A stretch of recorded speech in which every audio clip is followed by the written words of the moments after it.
Syekh Subakir mempunyai tugas apa? Merantai, mengkerangkeng apa? Mengikat makhluk-makhluk jahat yang ada di Jawa. Semua diikat dengan rantai, dibuang ke Laut Selatan. Kecuali dua makhluk yang tidak mengganggu Islam. Gak mau dibuang ke Laut Selatan, yaitu Sang Hyang Semar dan Sang Hyang Togog.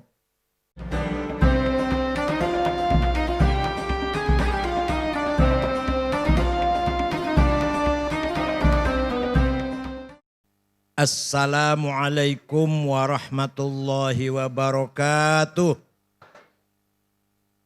Bismillah, alhamdulillah, wassalatu wassalamu ala sayyidina wa maulana wa syafi'ina wa habibina Muhammad Rasulillah wa ala alihi wa sahbihi wa man tabi'a sunnatahu wa jama'atah min yaumina hadha ila yaumin nahdah.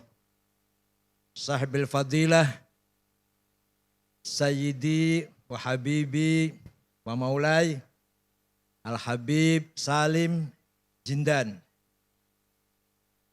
a'azzahullah bi'izzih wa akramahu bikaramih wa atala baqa'ah. Yang saya hormati Bapak Menteri Tenaga Kerja dan PLT Menteri Pemuda Olahraga Gus Hanif Dakhiri Zuhri Maksum. Bapaknya Kiai, namanya Kiai Zuhri Maksum. Lahir dari desa Blotongan. Jelek banget namanya desanya. Salatiga. Anggota DPR RI enggak ada ya? Anggota DPRD Provinsi Jawa Barat, Kang Sitkon, Babadan jadi DPR, Masya Allah. Babadan, Tenajar, dan Ningsih. Dari mana? Gebang, tangganya Sekjen. Wakil Sekjen PBNU Gus Imam Pituduh, ini sudah 8 tahun tiap hari puasa. Kecuali di hari yang diharamkan. Tapi enggak kaya-kaya. Enggak sugi-sugi sampai saiki. Oh iya, Rois Syuriah PBNU, Kiai Mustafa Akil, Rois PBNU. Kalau saya Tanfidiyah malah. Tamu kita Kiai Haji Baduhun Badawi dari Kaliwungu. Matur nuwun rayipun.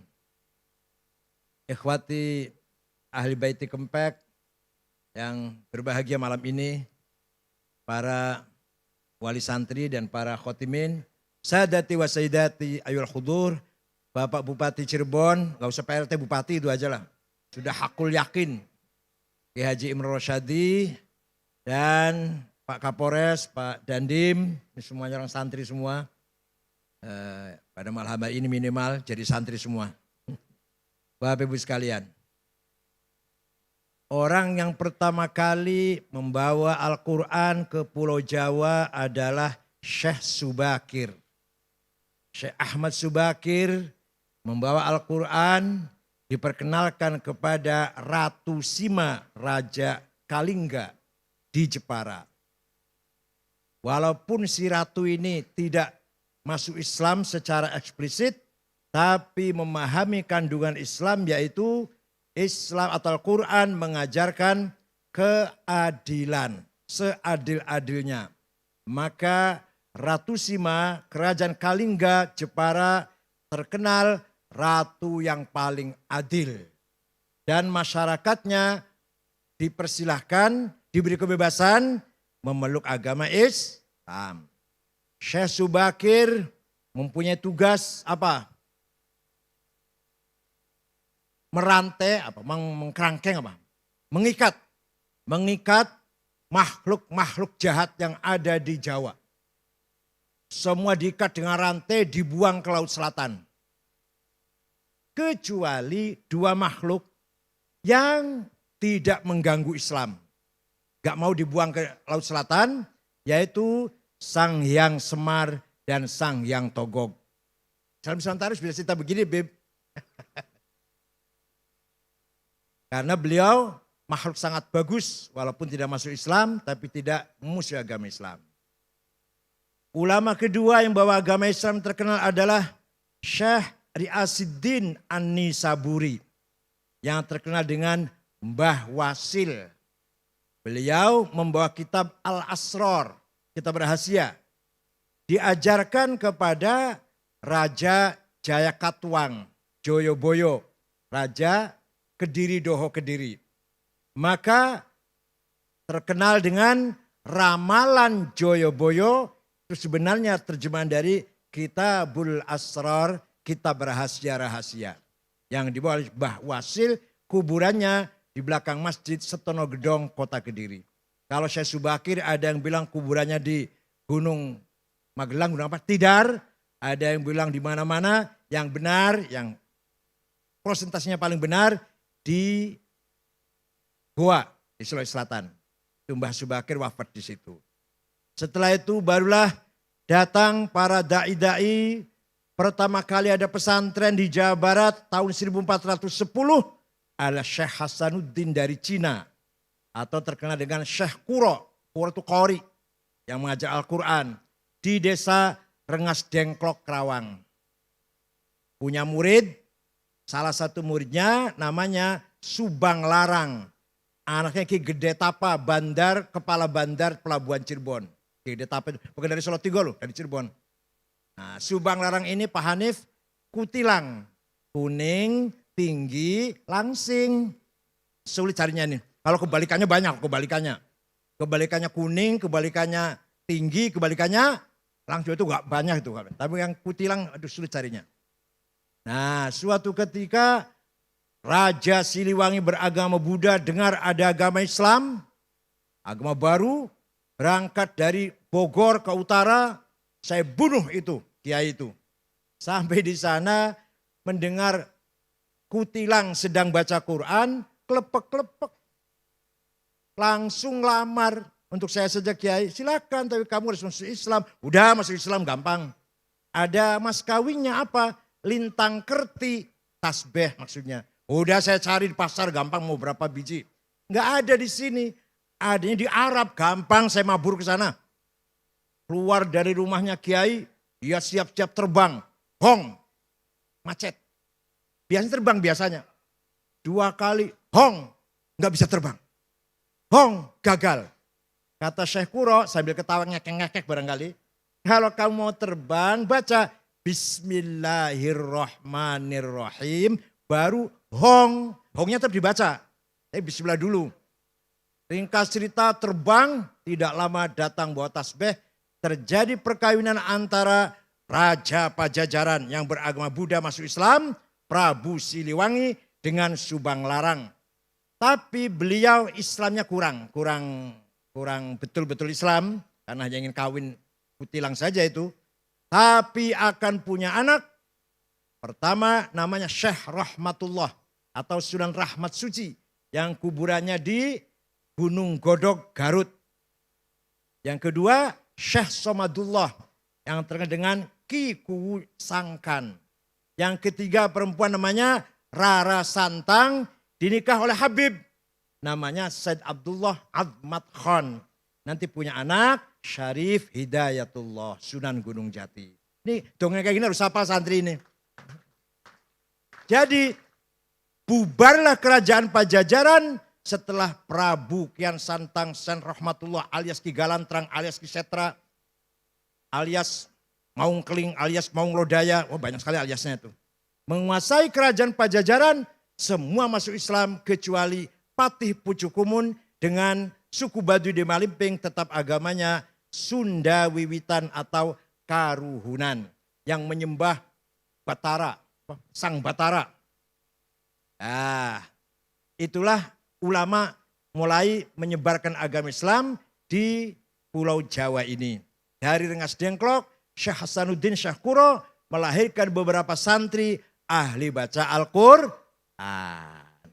Maka ketika Nabi Muhammad mengkader para as-sabiqin al-awwalin, kader pertama harus bisa baca Quran. Dengan benar.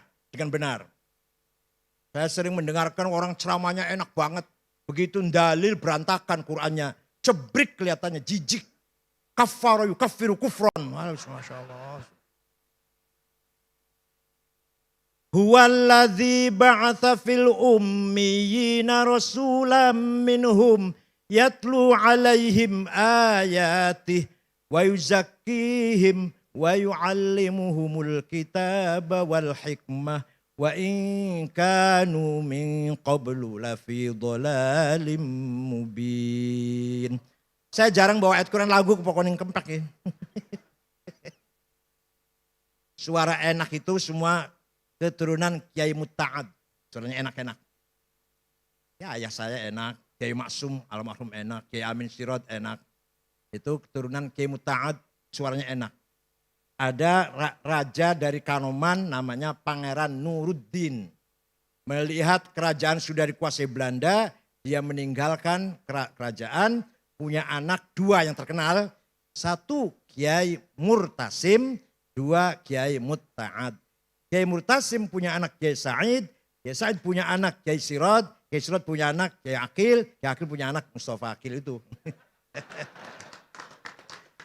Yang Kiai Mutta'ad punya anak Kiai Abdul Jamil punya anak Kiai Abbas punya anak Kiai Abdul Abbas. Dan seterusnya buntet itu. Walhasil kemudian pernikahan misanan, ini lagi-lagi muter-muter. Putranya Kiai Murtasim Syekh Said kawin dengan Nyai Maimunah binti Kiai Mutta'ad. Jadi akhirnya semua saudara, satu darah lah. Keturunan Syekh atau Sultan Nuruddin, Sultan Kesepuan. Percaya silahkan, enggak apa-apa. Ini saya ndongeng sendiri kok. Mau percaya enggak apa-apa terserah. Jadi gini-gini keturunan Raja Cirebon.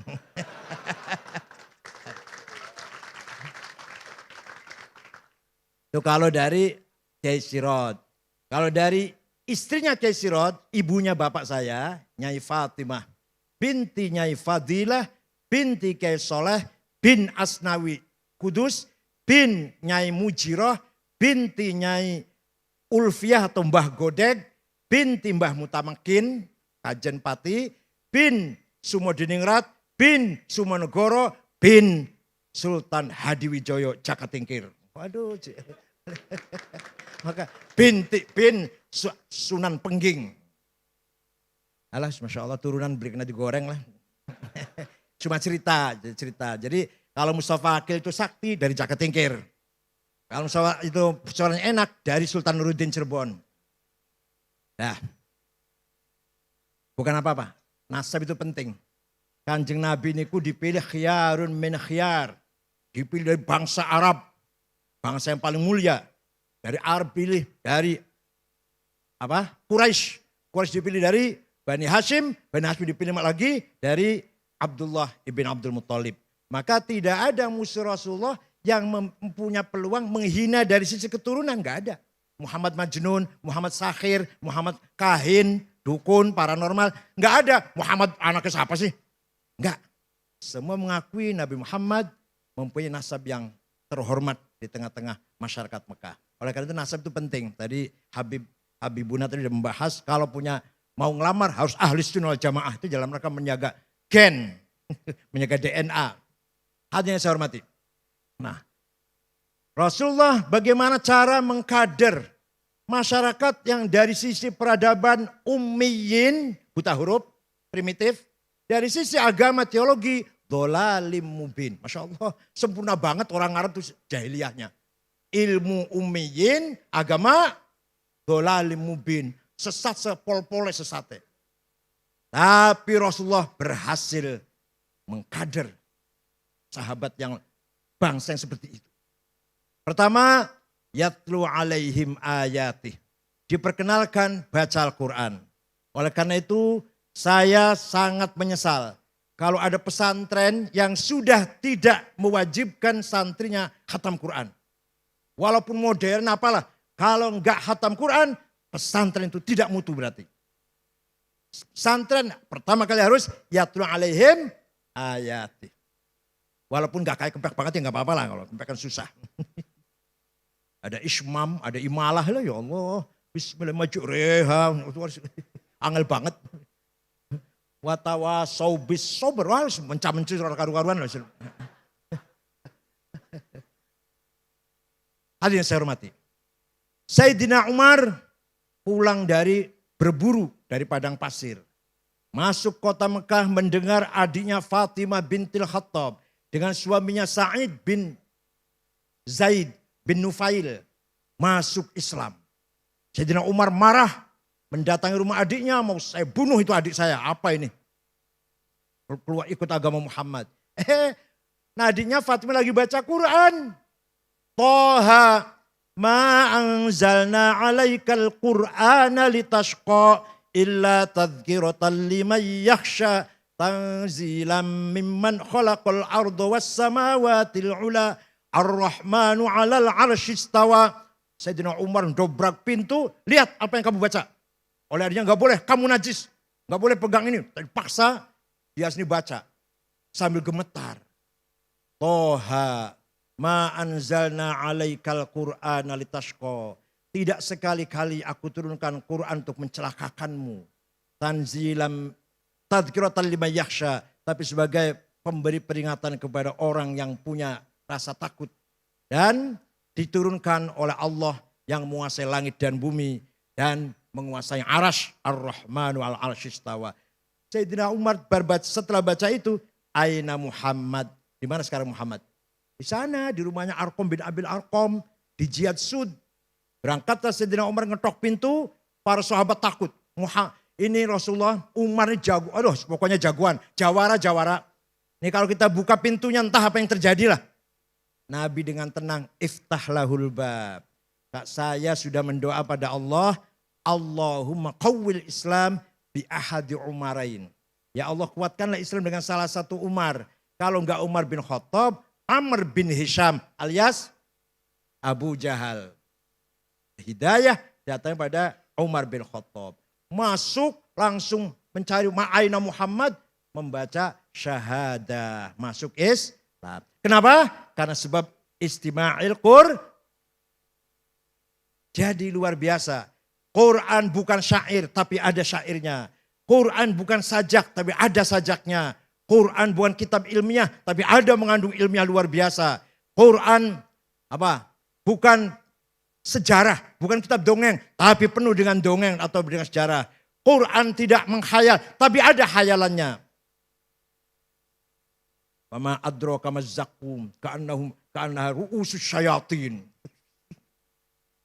Di akhir di neraka nanti ada pohon namanya zakum. Orang Arab pada tanya, apa zakum itu? Seperti kepalanya setan, tambah orang angel pisan malah. Paham? Quran jamnya gitu. Kamu tahu nggak apa itu pohon zakum? Nggak tahu apa itu? Seperti kepalanya setan, tambah jauh malah. Kenapa? Supaya menerani imajinasi, khayalannya orang Arab. Menghayal setan itu kayak apa? Supaya menghayal. Biarkan menghayal. Walhasil Quran luar biasa, gampang adalah. Luar biasa. Ayatu haqqin minar rahmani muhdathatun qadimatun sifatul mausufi bil qidami lam taktarin bi zamanin wahya tukhbiruna anil ma'adi wa an adin wa an irami damat ladaina fafaqat kulla mu'jizatin minan nabiyina id ja'at walam tadumi muhakkamatun fama tubqina min syubahi lidhi syiqaqin wa ma tabghina min hakami mahuribat qattu illa ada min harabi a'dal a'adi ilaiha mulqiyas salami raddat balaghatuha da'wa mu'aridiha raddal ghayru riyadal jani'anil hurami laha ma'anin kamaujil bahri fi madadi wa fawqa jawharihi fil husni wal qiyami fala tu'addu wa la tuhsa ajaibuha wa la tusamu 'alal iktsari bisa'ami qarrat biha 'ainu qariha faqultu lahu laqad hasalta 'ala hablillah fa'tasimi laqad dhafirta fa bihablillahi fa'tasimi in tatluha khifatan min harri nari ladha atfa'tana roladha min wardiha syabimi. Itu sifatnya Quran. Gak usah diterjemah lah, ngerti Islam. Bahasa terjemah. Tidak pernah bosan baca Quran. Tidak pernah bosan. Silakan diulang-ulang, gak bosan. Itu Al-Quran luar biasa. Bahkan kelebihan Al-Quran apa? Dihafal gampang oleh siapa saja walaupun gak ngerti Pak, gak paham. Bocah cilik, ngapal kayak Quran, cepet satu halaman, 1 jam lah kira-kira apa. Coba kalau ada syair atau ada tulisan bahasa Cina, gak paham sampean, suruh ngapalin berapa bulan kira-kira? Ngapalakan bahasa 1 lembar bahasa Jerman, bahasa Jepang, syair 1 lembar dan gak paham artinya. Gak tahu bahasa Jepangnya, gak ngerti.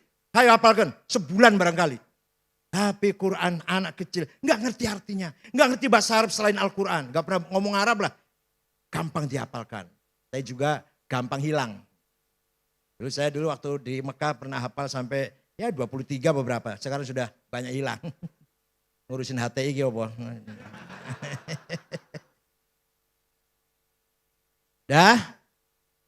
Jadi masuk Islamnya orang Jawa Barat sebab Al-Quran yang dibaca oleh seorang yang cantik. Jadi baca Quran suaranya enak, lagunya merdu, orangnya cantik. Nah kalau orang yang enggak cantik ya belum tentu itu. Prabu Siliwangi belum tentu masuk Islam itu. Dah. Wa yuzakkihim. Yang kedua Nabi Muhammad diperintah oleh Allah agar membangun karakter. Karakter building.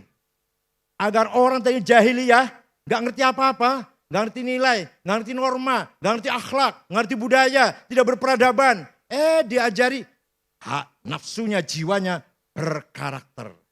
Setiap kita ini punya 2, punya jiwa. Jiwa itu punya 2 perangkat, namanya nafsu ghadabiyah dan nafsu syahwatiyah. Saya harus jadi presiden, saya harus jadi bupati, saya harus jadi ketua PBNU. Ini datanya dari nafsu ghadabiyah. Tapi kalau niatnya bagus, caranya benar, nggak menyakiti orang, tujuannya ibtigha amardatillah, namanya bukan nafsu ghadabiyah, tapi namanya himmah apa? Kita harus besar himmah kita. Tahun 24 NU harus presiden. Itu. Bupati Cirebon sudah NU. Insya Allah nanti dilantik, insya Allah nggak lama lagi. Harus kita rebut. Luar biasa. Ini mumpung kita luar biasa mendapatkan wakil presiden yang nggak ngerti. Ya, orang nggak ngerti gimana lagi, Beb? Masa saya layanin nanti sama-sama gobloknya nanti. Ma'ruf sudah tua, masih ambisi, tinggal matinya saja. Loh, ini goblok namanya orang ini. Kalau niatnya baik, caranya benar, tujuannya baik, bukan hawa nafsu. Namanya himmah. Muhammadun qaimun lillahi dzuhimami. Muhammadun tayyibul akhlaqi wasyiyami. Muhammadun khairurus lillahi qatibatan. Muhammadun sadiqul aqwali wal kalimi. Panjang lah. Walhasil Nabi Muhammad pun orang yang himmahnya besar. Kalau himanya nggak besar, nggak akan sukses. Wali Songo himanya besar. Kalau nggak himanya besar, nggak akan sukses. Kiai Hashim, Kiai Wahab himanya besar. Kiai Wahab tahun 27, 28, 29, tahun 30 sampai ke Menes, Pandeglang. Saya saja sekarang ke Menes males. Masih nggak enak ke sana tuh lah. Kiai Wahab datang ke sana, bikin NU, namanya Kiai Abdurrahman. Kakeknya, istrinya Kiai Hafidh Utsman almarhum. Itu Kiai Abdurrahman itu. Berdiri di Banten. Terus ke Sumatera Selatan, Palembang. Kiai Kamil Soleh.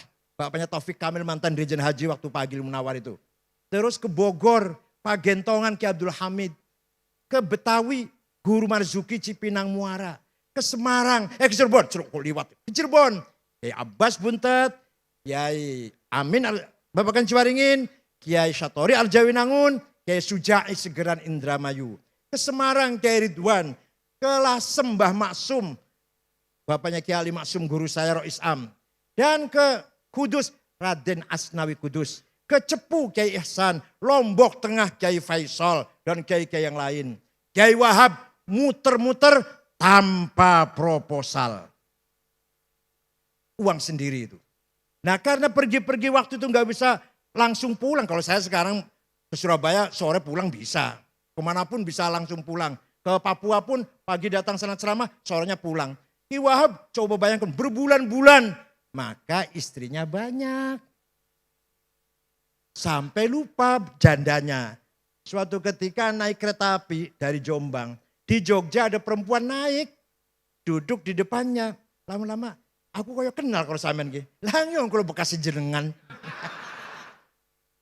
Lupa, jangan lupa. Jangan ditiru. Kalau ilmunya kayak Ki Wahab gak apa-apa. Hadirin yang saya hormati. Karakter, himmah. Ya, harus besar himmahnya. Nah, terutama pemangku pesantren, pewaris pesantren. Jangan hanya membanggakan almarhum. Saya cucunya kiai. Saya bapak saya, kakek saya kiai besar. Alim. Ente apa? Gombal. Gombalnya apa? Lap, serbet. Mending serbetnya meja, serbetnya WC lagi. Masya Allah. Bapaknya alim, kakeknya alim. Lah kamu gombal. Jangan sampai ini. Maka kita menerima warisan Kempek ini, kayak Mustafa ini. Mewarisi dari orang besar, orang bermanfaat ilmunya. Dari jad sampai ayah. Dan sampai sekarang alhamdulillah kita tunjukkan kemampuan kita. Tidak hanya mengandalkan nasab, tapi juga hasab prestasi kita. Wa syarrul alamin dawu khamuli idza fakhartahum dzakarul jududa wa khairun nasi dzu hasabin qadimi aqama li nafsihi nas hasaban jadida. Sejelek-jeleknya manusia hanya membanggakan judud, membanggakan kakek, membanggakan ayahnya. Tapi kamu sendiri bukan orang besar. Sebaik-baiknya orang adalah dzu hasabin qadim. Kakeknya orang besar, kebesaran yang sudah kita warisi. Aqama li nafsihi hasaban jadida. Kita pun membangun kebesaran. Itu loh, paham betul? Kakek kita kiai, kita pun harus kiai. Kakek kita ulama besar, kita pun harus menjadi ulama besar. Kakek kita macan, kita pun harus jadi macan. Kalau ada pesantren, tadinya kayaknya alim-alim, macan lah. Sekarang kok sepi. Idza mal jahlu khuyima fi biladi ra'aita usudaha musikhat kuruda. Kalau kamu lihat ada pesantren, tadinya kayaknya besar alim-alim, baca Fathul Wahab, baca Jamul Jami', sekarang kok sepi. Itu berarti macanya sudah jadi monyet. Ra'aita usudaha musikhat kuruda. Ya Allah. Hadirin yang saya hormati. Jadi himmah harus besar. Wallahi law wada'u syamsa fi yamini wal qamara fi yasari ala an atruka hadzal amr ma taraktu hatta ahlika dunah. Demi Allah seandainya mereka meletakkan matahari tangan kananku, rembulan tangan kiriku, agar aku surut dari perjuang, tidak akan mundur. Tetap akan maju sampai saya mati demi Islam. Itu himmahnya Rasulullah sallallahu alaihi wasallam. Yang kedua nafsu syahwatiyah. Saya harus kaya, harus banyak duitnya, banyak pabriknya, banyak sawah kebunnya, banyak perusahaannya, banyak apa lagi? Banyak mobilnya, banyak apa lagi? Banyak apa? Perusahaannya ya. Kalau niatnya baik, kalau caranya baik, dan kalau sudah kaya pun ditasarrufkan ke jalan yang baik, maka bukan nafsu syahwatiyah namanya. Namanya azimah. Apa namanya? Maka kita harus punya azimah ini santri ini. Saya harus jadi orang kaya. Itu loh. Orang kaya di Indonesia nomor 1 itu Budi Hartono. Yang punya rokok Jarum. Uangnya 35 miliar dolar. 1 miliar dolar 14 triliun. Sekalikan jadilah. Pingin hitung dewek lah. 14 triliun ping 35. Hitung dewek lah karpen. Nomor 2 Eka Cipta Sinarmas. 18 miliar dolar. Ping 14 triliun. Karpen ngono karpen lah. Baru ada orang Islam nomor 6. Khairul Tanjung. Itu nomor terusnya bukan Islam lagi. Nanti ada Pak Yusuf Kala. Nomor 38 Haji Roshid. Nomor 40 Bayu yang punya Bluebird. Nomor 40. Kapan santri Kempek jadi konglomerat? Masya Allah. Nomor 2 lah, nomor 3 nggak apa-apa lah.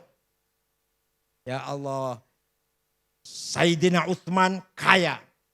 Suatu ketika datang dagangannya 700 kontainer, 700 onta. Kalau dijual, untungnya berlipat-lipat. Oleh Sayyidina Utsman tidak dijual, disodakohkan. Orang kaya itu.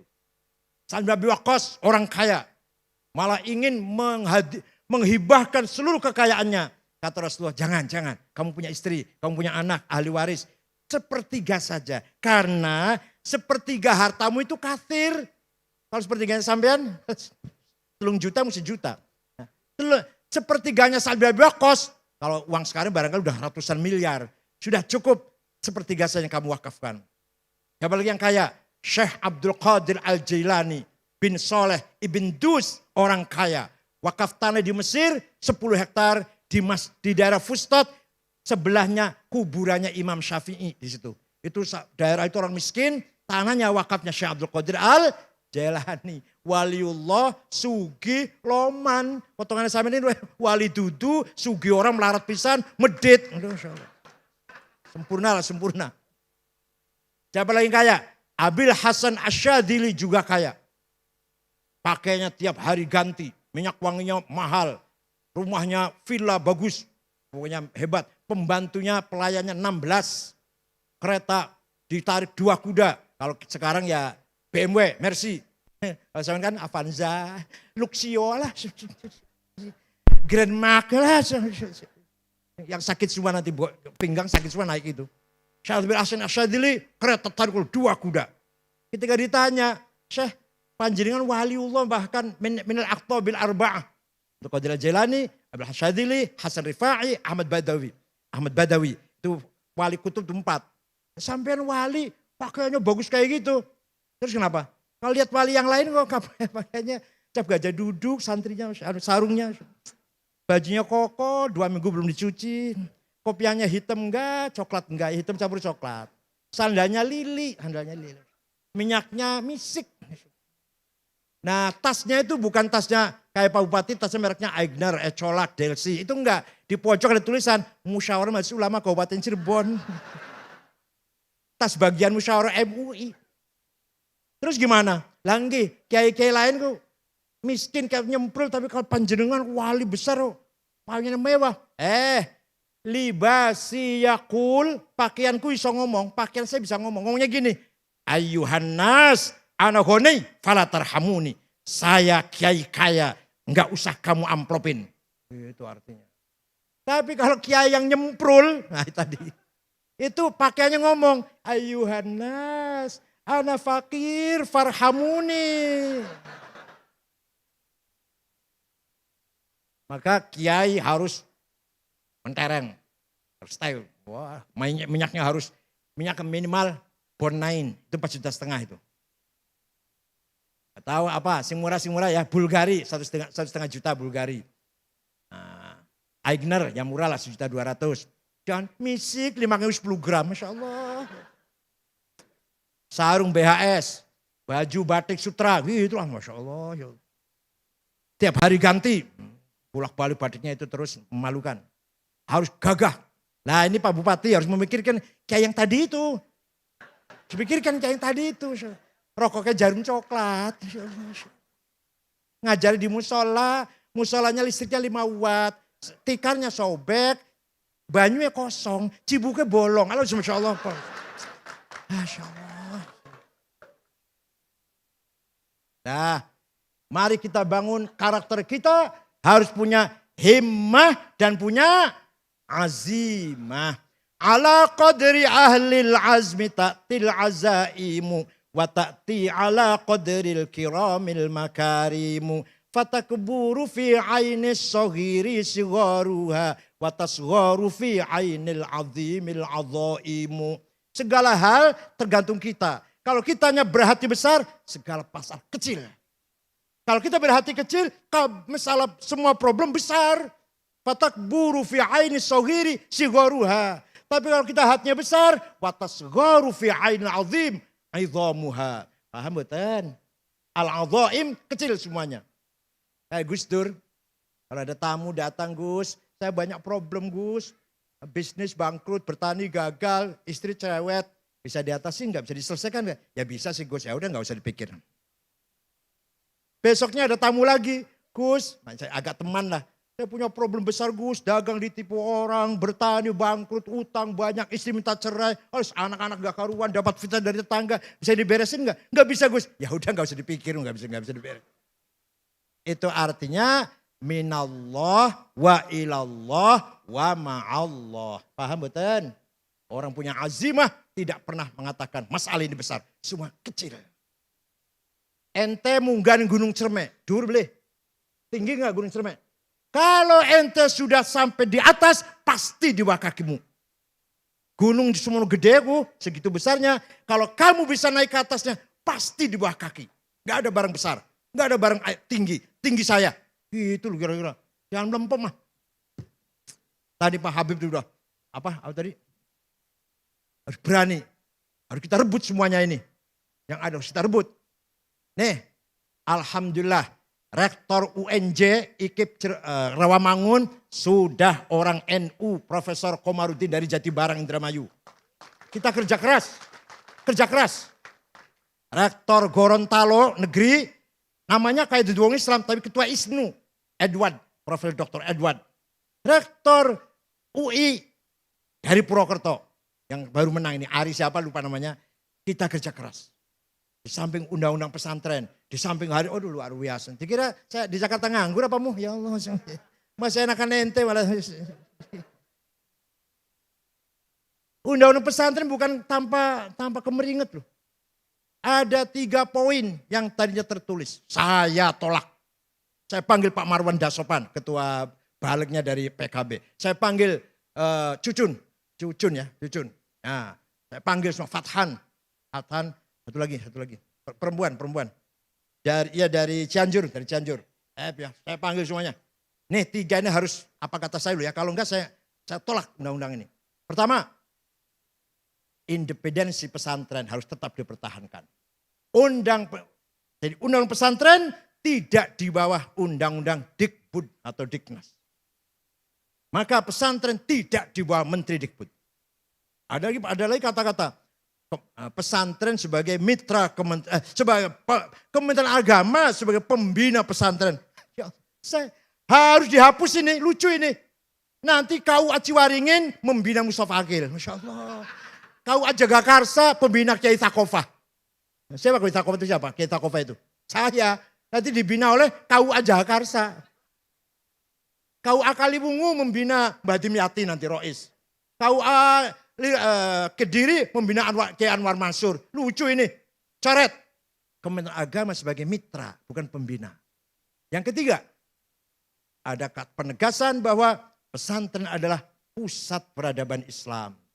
Maka semua nanti dunia Islam, kiblatul hadarah, kiblatul thaqafah, kiblatul tamaddun, pesantren. Bukan kiblat sholat loh. Nanti mustaqbilal kiblatnya pesantren. Pusat peradaban, pusat budaya, pusat akhlak, pusat moral, karakter, jati diri, integritas dibangun di pesantren. Yang punya ide Sumpah Pemuda siapa? 70 orang pemuda, Sumpah Pemuda, satu bangsa, satu bahasa, siapa? Pak Sunaryo, Mr. Sunaryo. Pernah jadi Menteri Agraria, pernah jadi Menteri Luar Negeri interim, rektor pertama IAIN Jogja. Dan ketua tim penterjemah Al-Quran di depan agama. Ketuanya Sunaryo. NU itu santri yang punya ide Sumpah Pemuda, satu bangsa, satu nusa, satu bahasa. Ya Allah. Tadi saya sudah ceritakan, ada santri namanya Dul Kamid. Khatam Quran, ngaji Fathul Qorib, nulis karo tangan, tulis dengan tangan. Santrinya Kiai Hasan Besari, Tegalsari Ponorogo. Siapa itu Dul Kamid itu? Ternyata Dul Kamid adalah pahlawan nasional, Pangeran Diponegoro, putra Hamengkubuwono III dari istri Pacitan. Sampai Belanda bingung ngalahkan Pangeran Diponegoro, perang 1825-1930, rapat di Belanda di Den Haag sana. Bagaimana ngalahkan orang ini? Jangan dikasarin. Orang Jawa itu dilem, dipuji-puji, dipangku, nanti lemes. Betul. Belanda panggil Pangeran Diponegoro, hormati, kita damai, kita bersaudara, langsung menyerah. Gak lagi ada perlawanan, ditangkap, buang Makassar. Ini hati-hati nih pelajaran. Jangan mudah luntur dipuji. Awas orang muji itu menyebarkan racun itu sebenarnya itu. Nah itu santri. Siapa itu Ki Hajar Dewantara? Namanya Suwardi. Ngaji Quran khatam pada Kiai Zainuddin Sulaiman. Prambanan. Ki Hajar Dewantara Bapak Pendidikan Nasional yang terkenal dengan Ing Ngarso Sing Tulodo. Ing Madjo. Nah, Mangun Karso Tutpuri Handa itu filosofi pendidikan nasional. Siapa itu Ki Hajar Dewantara? Nama aslinya Suwardi. Santrinya Kiai Zainuddin Sulaiman. Siapa itu Raden Kartini? Raden Kartini Blora ngaji Quran pada Mbah Soleh Darat. Pernah ngaji sama Mbah Soleh Darat. Dikira itu wong santri apa? Itulah andilnya para santri. Siapa pengarang lagu syukur? Gimana lagu syukur tahu nggak? Lagu syukur tahu nggak? Itu Habib Husain Al-Mutahhar Semarang. Pamannya Habib Umar Mutahhar yang mubalek itu. Jadi kita santri banyak andilnya dalam membangun peradaban nasional. Oleh karena itu dengan tema membumikan Islam Nusantara, Islam yang harmonis dengan budaya. Bahkan kita jadikan budaya sebagai infrastruktur agama. Maka agamanya kuat karena berdasarkan budaya, budayanya lestari. Antara lain contohnya, contoh antara lain saja ini. Utamakan bahasa Indonesia, kuasai bahasa asing, lestarikan bahasa daerah. Itu filosofi harus pegang itu. Utamakan bahasa Indonesia. Ayo gunakan bahasa Indonesia.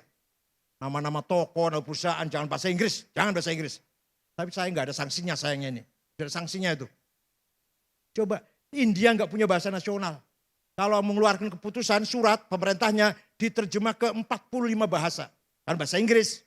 Banyak daerah India nggak ngerti bahasa Inggris. Diterjemah ke 45 bahasa. Banyak negara nggak punya bahasa. Kita punya bahasa Indonesia. Yang di dalamnya aslinya bahasa Melayu. Dan di dalamnya 3.000 lebih kata Arab dari bahasa Arab. Adil, hukum, hakim, mahkamah, majelis, musyawarah, rakyat, wakil. Semua itu wilayah, daerah, dairah, wilayah, rakyat, rakyat. Apalagi karib, sahabat, akrab, bahasa saat, zaman, waktu. Bahasa Arab semua itu aslinya. Masuk ke bahasa Melayu menjadi bahasa Indonesia. Kenapa tidak bahasa Jawa yang dipakai bahasa resmi? Bahasa Jawa masih mengandung ras kasta-kasta. Sira, kowe, sampean, panjenengan. Ini enggak cocok tuh bahasa nasional ini. Mbadog, mangan, dahar. Ngelek ya. Ngelek, nguntal. Molor, turu, sare. Halah, enggak cocok untuk bahasa nasional. Masih mengandung kasta ini. Makanya keputusannya diambil bahasa Melayu yang egaliter. Kamu, saya, kamu, dia, udah sama saja, siapapun. Berarti mengandung nilai egalitarian, mengandung nilai persamaan. Maka diambil bahasa Melayu. Tapi jangan lupa bahasa asing, Inggris harus dikuasai. Waktu serapat dengan ormas-ormas dengan Pak Yusuf Kala, setelah terjadi pembakaran bendera itu, ada yang marah-marah sama Pak Yusuf. Kenapa perusahaan Cina datang dengan tenaga kerjanya datang ke sini? Teknisnya semua, insinnya dari Cina semua. Pak Yusuf Kala sambil ketawa jawabnya, itu katalognya mesin bahasa Cina. Nggak ada bahasa Inggrisnya. Yang bisa bahasa Cina jarang insin Indonesia ini. Maka harus teknisinya harus dari Cina. Salah siapa nggak ngerti bahasa Cina? Yang salah siapa itu? Itu antara lain mengapa banyak sekali teknisi ke Cina ini. Habib Fadil Al-Jilani qad hadar.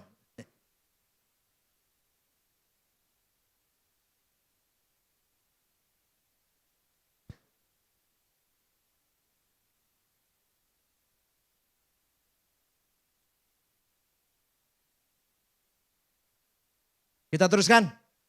Setelah membangun karakter, maka baru wa yu'allimuhumul kitab.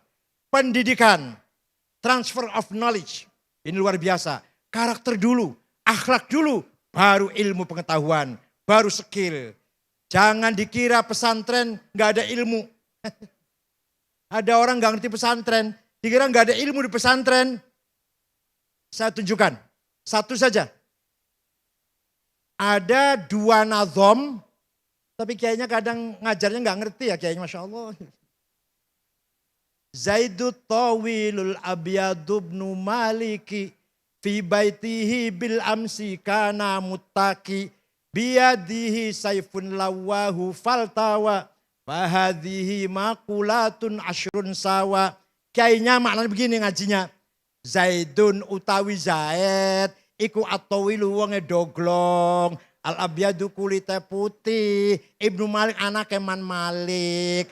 Fi baitin jero umae. Bil amsi wingi. Kana mutaki tetongkrong. Biadi saifun tangannya nyekel golok. Lawahu Zaid bengkokaken golok. Falta mau jadi bengkok opo golok. Paham? Ini di pesantren diajarin nih. Tapi kayaknya kurang ngeh kayaknya. Ternyata ada kategori 10. Zaidun esensi, at-tawil quality, al-abyad quantity. Ibnu Malik relasi, bil amsi time, fi baitihi place, biadi saifun to have. Lawahu aksi, faltawa reaksi. Masya Allah, kalau ngomongin saya enak ya.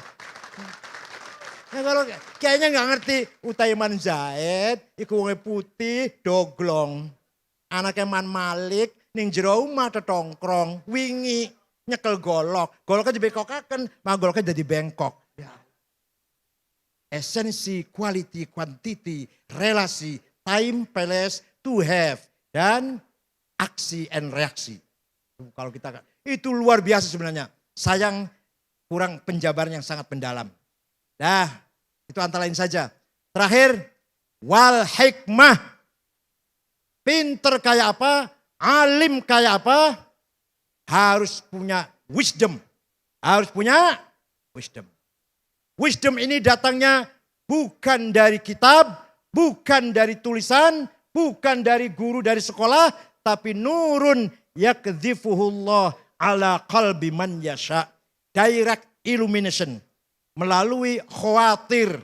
Khawatir apa? Khawatir itu dari Tuhan melalui khawatir ilahiyah masuk pada zauk intuisi, maka jadilah ilham, kasyaf, dan ma'rifat. Kalau melalui malaikat, khawatir malakutiyah menjadi ilmul haq, menjadi ilmul yakin. Tapi kalau khawatir datangnya dari nahawa nafsu, menjadi angkara murka, tamak dan rakus. Kalau dan dari setan, menjadi waswasis syayatin. Itu ada di setiap intuisi kita semua. Pesantren harus mampu memanage zauk, memanage intuisi. Agar para santri memiliki zauk. Nurun yakdifullah ala qalbi santri semuanya insya Allah. Tidak ada ini di luar pesantren. Hanya pesantren kita masih menghormati nilai-nilai yang bersifat wisdom. Baik itu wisdom lokal maupun wisdom yang sudah terkenal. Karena Sayyidul Habib Al-Jilani sudah datang, saya kira itu saja. Mudah-mudahan ada manfaatnya. Syukran wa dumtum fil khairi wal barakati wan najah. Wassalamualaikum warahmatullahi wabarakatuh.